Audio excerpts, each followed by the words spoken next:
Thanks for watching FutureScope Weekly. Quick hits on the biggest stories in science and tech.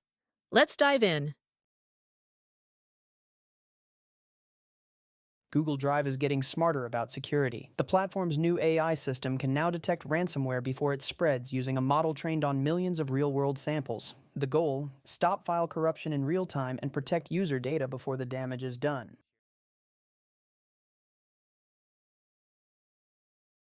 Adobe Premiere just made its debut on the iPhone, bringing desktop-level editing power to mobile creators. It's part of a larger wave of mobile-first creative tools. The U.S. government has taken a 5% equity stake in Lithium Americas, one of the world's biggest lithium mines. This move secures access to critical minerals for EV batteries and the broader clean energy transition. Apple and Google have removed ICE tracking apps after pressure from the U.S. Department of Justice. Meanwhile, China handed down death sentences for major scam organizers, and Europe is tightening airspace security with a new anti-drone initiative.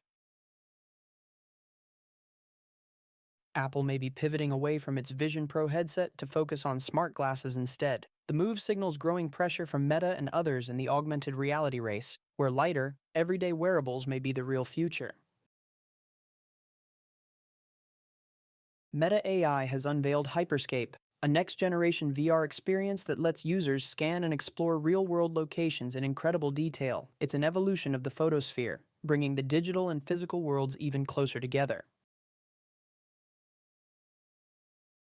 Tesla's upcoming affordable Model Y was spotted uncamouflaged in Texas, creating major buzz among EV fans. It won't hit the market until next year, but it's expected to lower the price barrier and make electric driving more accessible than ever.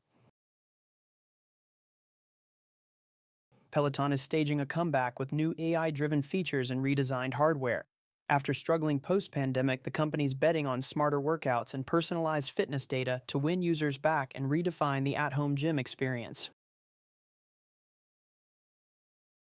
Electricity prices across the U.S. are climbing as the grid transitions away from fossil fuels. While short-term costs are rising, experts say rates should stabilize once renewable infrastructure catches up, bringing long-term relief to consumers.